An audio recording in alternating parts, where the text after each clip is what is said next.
Hey guys, I promised you another video explaining how cool this design is, and this is the video where we're going to talk about all the groundbreaking, boundary pushing things that we put into this stamp. So everybody who's watching this video probably already knows me, so I'm going to skip that part, but who you haven't officially met yet is Alex Birmingham. Hey Alex. Hey Marm, thanks for having me on here. Absolutely. I've been really impressed with the work that you've done on a lot of my stamps, and I was thrilled to have you on the video. So just to help other people kind of get to know you, can you tell us just a little bit about yourself? I started Innova in 2008, roughly 2 months out of school. And for the majority of time since then, it's been hot stamp Innova, 13 years now. It's been really great. Wow. You know, moved from stock stamping part-time to stock stamping full-time, custom stamping, and just really, I get to make a lot of cool stuff. And that's really all I ever wanted to do, was I just want to make cool things. And this is an outlet for that drive. Well, you're definitely making cool things, that's for sure. It's a great place. It's a great place to be. It's really great. Awesome. So what kind of cool things? You said you like to make cool things. What's the coolest thing you think you've made? I particularly like one of the USDGC rock release discs. Somebody's got it out there, and it's like I think it's a Jeremy Colling Maze stamp, and it's got overlays that all do kind of Rasta. It's got like circles of Rasta colors all through it, and it turned out really cool. Oh, and it was wow. early on in some of the really experiment with cool foil techniques and stuff like that, for me, at least. That one's up there on my list of super cool stuff. So you said you got to use some new techniques like that. Is that a common theme with you, where you like to kind of push the boundaries? Definitely. I try stuff constantly. You know, not all of it works, but Right. you know, XXL stamping came from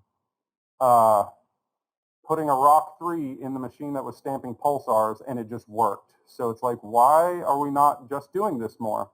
I don't think we're anywhere near done with what hot stamping. You know, hot stamping is a really old technology, but it keeps on giving. You know, Right.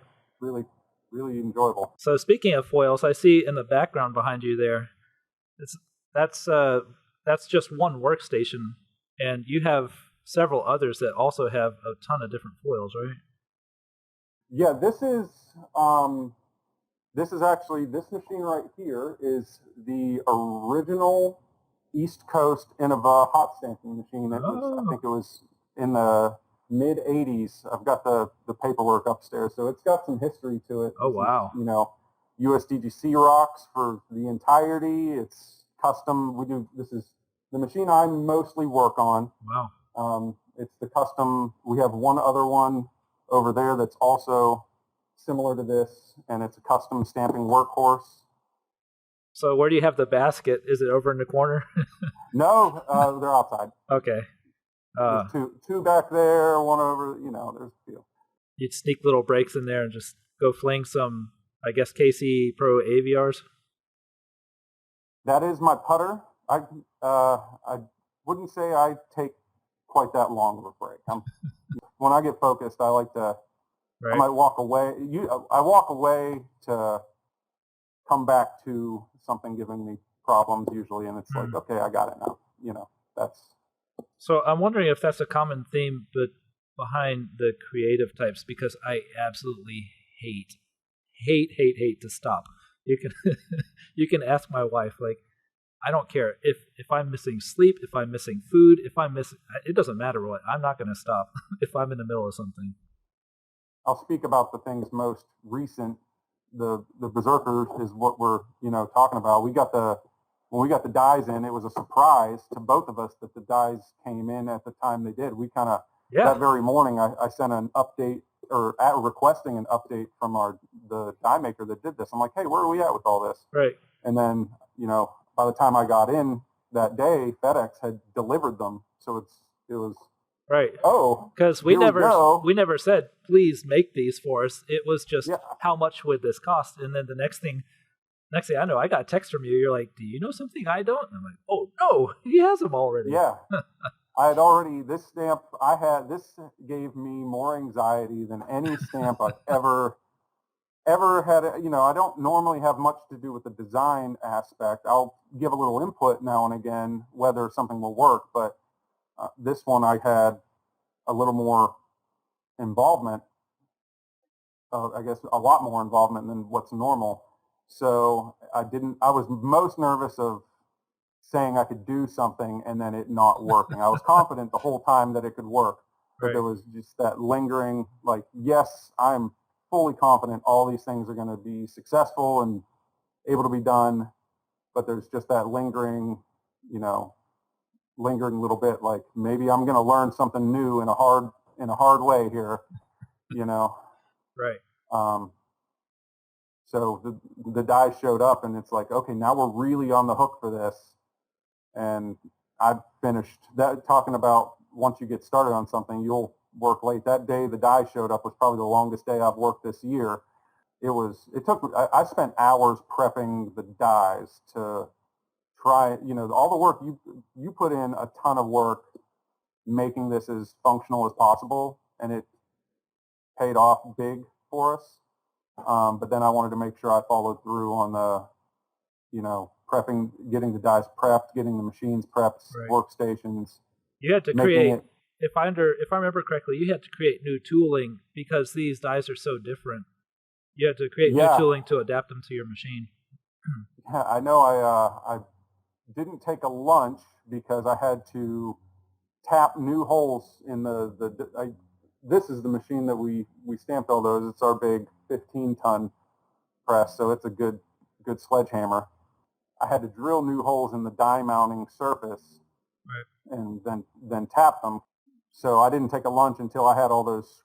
If I had to go buy a new tap, and I think I put 4 or 6 new holes in it. So it's kind of nerve wracking putting a relatively small tap, doing that many without snapping one off, because I've got a ruin to make ready over here, or a dovetail over here somewhere with a tap snapped off in it. So it That's the happens. worst. Extracting broken taps. If people aren't used to doing mechanical things, like a broken tap will just ruin your weekend. Yeah, It's there's plenty of memes about it. A 3-hour job turned into a 3-day ordeal. especially if you So, break a tap off into an engine block or something like that, and of course it's back against the firewall. And anyway, that's completely that off would be topic. awful. We've talked about one of the Z-axis is always the tricky bit on these multicolor stamps. So tried to make sure everything was square to Right. make that as simple as possible. So to explain to people who don't understand the z-axis reference, you can align the stamps on the XY axis. Let me get this in front of the camera.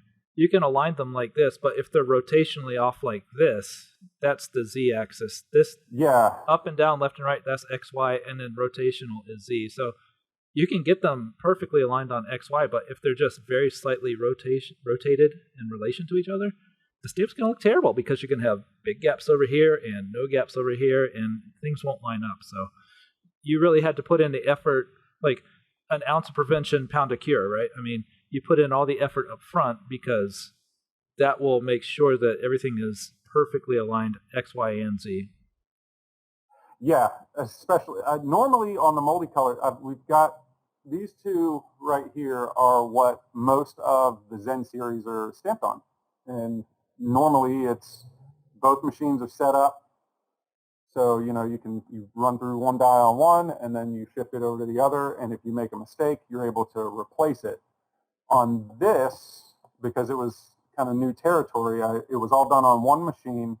So one die at a time, if put a ton of effort into stamp number 1, because those are once you pull the die out, you're not going back to replace your mistakes. Right. So, for sure, prep work was important. One of the ways we tried to help make sure your z-axis was aligned. So going back to, you like to push the boundaries. I'm sorry, I sidetracked you. No, that's fine. We talked about how you like to push the boundaries. Like before, you always made me put a 2-point gap in between each layer. So you mentioned the Zen series. If you go back and look at any of my Zen series designs, they're all 2 colors, but there's always at least a 2-point gap, which is a 32nd of an inch, 16th. It's not a 16th. I don't know the math, but there's a gap between each layer. They don't ever touch. So this one, in order to account for any very slight accidental misalignments, we actually overlapped the foils so that I think I calculated it out to we could have up to 1 degree of misalignment or half a degree plus or minus off of the intended. And then you wouldn't get any gaps between the foils. So it's tricky. It's tricky. And the Zen series has the Shrike, that barbed wire in the Shrike, man. And then on the Gator as well with the kind of grasses coming up there. The 2-point gap, you see all of how far off you are. You kind of see it. Right. So what this, I think, one of the best takeaways from this design is the overlap. It makes the stamps come out cleaner for sure. Right. Having things like this. So you and I both like to push boundaries, and we just talked about how we made it easier to have multi-foils and make them easier to align. So that's one way we push the boundaries. But I'm suspecting the reason that you were excited about the stamp, and I know for a fact the reason I was excited about it, isn't because of the multicolored foil. No, we didn't even, this project, it didn't even start off as 3-color. It started off with, how do I facilitate an environment where I can tell you yes to your ideas and not make you work within constraints, and, hey, let's do this design where we push the boundaries. That was like kind of what we started. This has been going on for months. Let's get started on a design where you have no limitations. That was, I think, step 1. And then kind of you mocked it up. This was mocked up in 1, 2, and 3-color. This was ambitious, very ambitious, because there's 3 colors, not in our normal release thing. We do a lot of 2, but not too many 3s. I think this is only fourth or fifth 3-color for me. The overlap was definitely one of the things we kind of discussed, eliminating your 2-point restriction, which I think that's what gives you the option to do the eyes.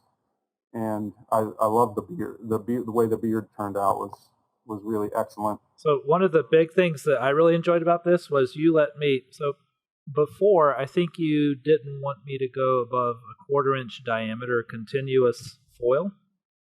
Some of the areas on that stamp design, I mean, they're approaching 1/2 inch diameter or something. It is not barely bigger. Like, I have some really big areas of foil in there. It's weird. This stamp didn't feel heavy coverage-wise. I mean, work. I would say one of the things I'm stronger at is coverage, heavier coverage. I like bold designs. So I much prefer, I'd much prefer doing heavier coverage than it's the little stuff in here that's a bigger, the little thin lines I spend more time fixing thin lines than getting, heavy. There's, exactly what to do with the spots that are heavy. There's a clear-cut solution. The thin lines, that's where it's, am I hitting too hard? Am I hitting too soft? Is my temperature too low or too high? Do I need to, I think you've got a picture of the make ready kind of at the beginning of the stamp 1 and then at the end of stamp 1. And the majority of the work on that make ready was removing material to soften up the little details as the stamp went on. Like the little not work designs in the axe heads? Like, that's really, really, really small. Well, but it's kind of encapsulated inside of coverage. Okay. So that's a different, the negative space. Right. portion, that's a different animal altogether.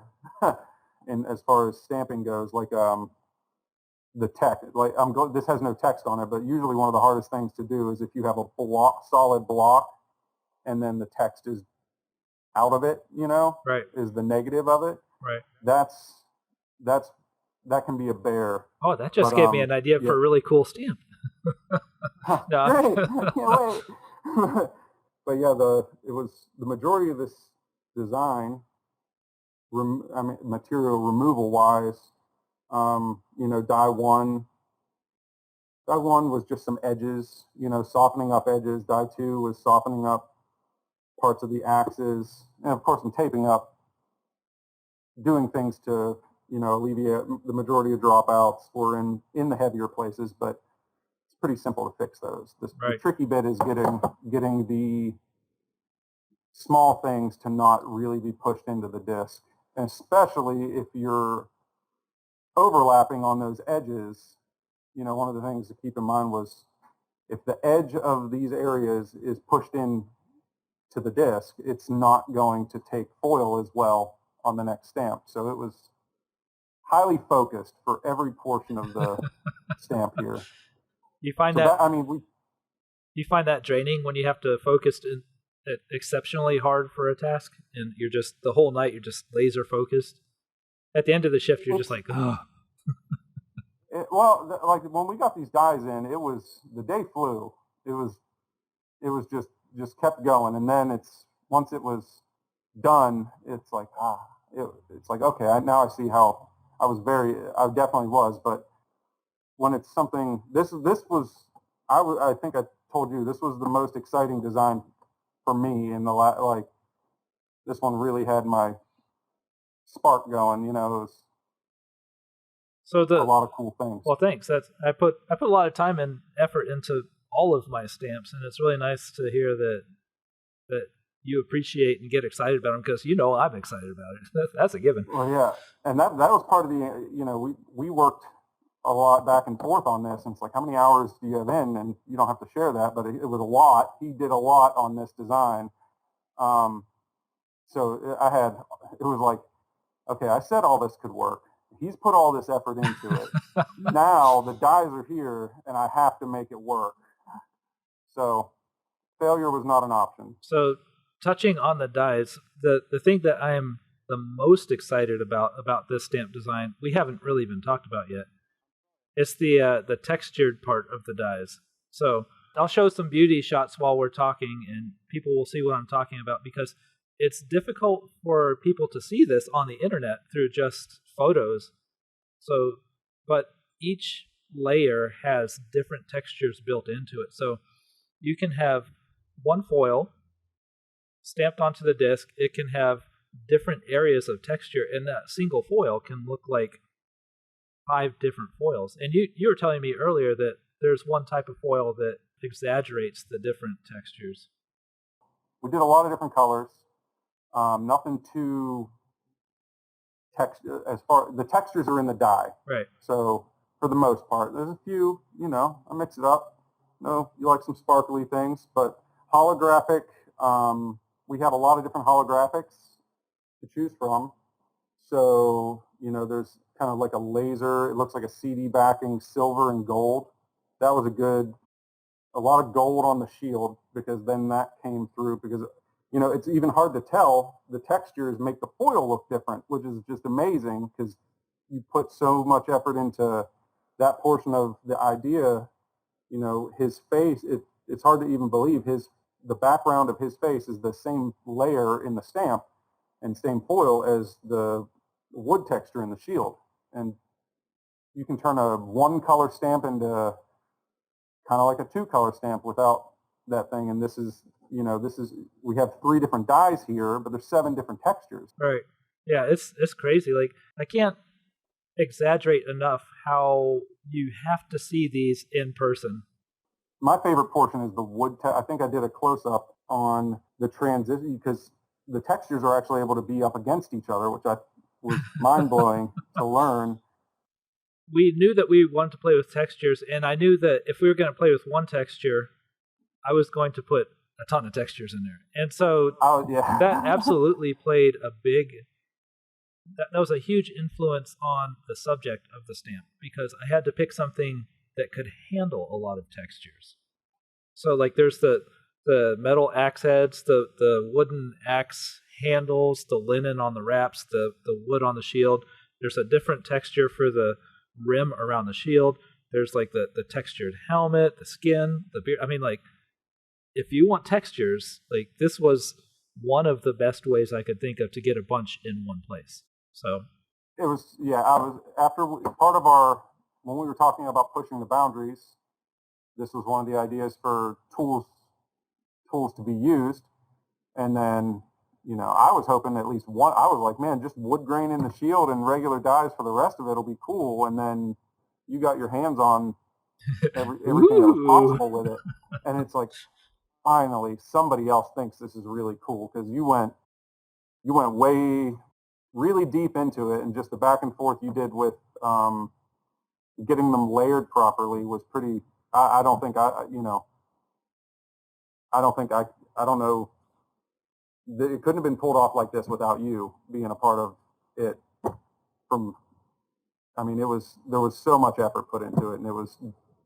There was a lot of effort. It was execute. I mean, you executed really, really well on this design. It was just, it's like, you know, everything worked flawlessly, and I put the prep work into the machines, but everything that, you know, a lot of it comes down to, it was just, I don't think you missed any thought, detail, or portion of this. Well, it just worked out. There was other stuff I wanted to do, but at some point you have to just call it done and move on. Can't spend. We'll get to do more. We'll get to do more for sure. Yeah, and not talking to you right now, Alex, but talking to the audience. With Alex and I already talked about the next stamp design, so we have another one in the works, and it takes this concept and just ramps it up even more. So we thought we were being excessively ambitious, I think was the phrase I used. We thought we were being excessively ambitious with this, but the next one hopefully will just up a couple more rungs. So hopefully soon. But yeah, this design of his definitely proved we can go further, and I certainly intend to do so. Woohoo! You know, let's go. So you know what I want to see, Alex? I want to see when people open this, they get it in the mail, they open the box, because they've only seen photos on the internet, right? They open it and just probably like, oh, this is crazy. Because I know I've said it already, and I'm going to say it again, but you have to see these in person. Photos on the internet, even my rotating beauty shots that I'll put into this video, you got to see it in person. For sure. We had, a lot of employees pick these up, and we're really digging them. So a lot of employees that have been around hot stamping for a very long time, not just like they've been there a week and they're like, oh, this is really cool. No, I mean, people who've been there for 13 years or more, like you. Oh yeah, people that own the place were very impressed with this. So this one made some folks pretty happy, and I don't just want to fit within what is a set standard, things like that. I always like trying and new things that I guess don't fit the mold are pretty enjoyable to work on. So fit the mold, no pun intended. Yeah, it works. Well, I don't plan on slowing down, so if you don't plan on slowing down, we'll crank out some cool stuff together. No, I mean, the crazier the idea, the better. I've been doing this for a long time, and it's all, there's stuff we've tried and that folks haven't seen. So hopefully in the future we'll be able to explore more of those, more niche techniques. Some stuff's more this is kind of right up front in your face, and you can get this in your hand and really pick it apart. But there's other cool things we can do. Right. So good. We're lucky to be working with a guy like you. Oh, thanks so much. So before we wrap up this video, I have to ask you, you showed me a video that I might put into this video, just revealing all the different color combinations that you made. Did you have a favorite color combination that you made? I have to stamp thinking of appeal Right, to others. right, Like my favorite foils are the neon, neon pink, neon yellow, neon green. right. Those are, and black, like on the 2-color stamps, neon pink and black on a white disc. It's like, that's what I really dig. But I think on those, the holographics look fantastic. There's some holographic, I think it's more of it's not just a laser, it's got like a vertical texture to it. Hmm. Some of those are on the shield with, I think, a gray secondary stamp and a black, and those turned out really phenomenal. As well as just there's different variations of holographic gold. So some of the shields will have just a laser gold with a laser silver axe and a black helmet, and then some of them will have, they're like a horizontal wave to them. Wow. So up the shield it'll be one way, and then silver and black. So I think there's a lot. There's a little something for everybody in there. That's one of the things that, in stamping, it's there's different strokes for different folks. Right. So even a lot of times there'll be something it's not my preference, but okay, I'll do 5. Jelly bean. I don't necessarily. No, I don't. Yeah. not jelly bean. I hate jelly bean. No. Jelly bean's my least favorite, man. It's a running joke that I have. Not a fan. Other people love it. It has. I've seen it used well in some things, but in general, some of the foils just don't translate well into 2-color or multicolor. Some foils, rainbow rarely looks good paired with much. Yeah, I've got your favorite, and then we've got your favorite right there. There's other versions of it too. One of these days you're going to send me a box with my artist proofs, and it's going to be wrapped in jelly bean foil. No, when we do a 4-color stamp, it's going to be 4 layers of different rainbows. But then, yeah, we have this this kind of. Oh, look at that! Perfect. Lucky chains. Lucky chains. Last thing we did with it. It works better on DX. So that's why it was. So like the Wombat 3s you did? Wombat 3s, AVRs maybe? I think the Wombat 3s are really, the Wombat 3s were the last model I stamped. So I kind of had a feel for the design, the most feel for the design at that point. And it's like, okay, rainbow's really good. Now let's throw sparkle at it. Right. So I really like them. I know we're not talking about Lucky Chains, but this one with the kind of sparkle gold. I think half the Wombat 3s got that just because it was like, that's a winner. Yeah, I love it. That's the one that I posted in my museum emporium. I made the sparkles, the big chunky boat glitter sparkles in there. They almost look like they were backlit. I mean, it's just, they catch every little bit of light and just right back at you. It's amazing. Well, I think we pretty much covered everything, and I know I took way more of your time than I intended to, but I super appreciate it, and I hope that everybody here watching appreciates hearing some of the background information, like the thought processes that you used when you were selecting the foils and setting up the machine. It's a lot of work. People, hot stamping, it's not as easy as you might think. Hopefully you get some insight into that by hearing some of Alex's comments here. Was there anything else you wanted to say before we sign off? Just thank you to everybody who makes it to where I get to make cool things. If you weren't, I enjoy doing projects like this. So it's, if folks pick these up, we'll get to do it again, more cool stuff. So thank you to everybody who purchases these things, collects them, enjoys them. Seeing people really enjoy the product really is very satisfying. So check out DGU. That's where the majority of what I stamp, where it goes. I do a lot of stuff for those guys. So hopefully we'll get to do some more stuff in the future. Thank you, Marm, for all your efforts and thinking this is cool too. I stamp stuff, so we can talk about it anytime.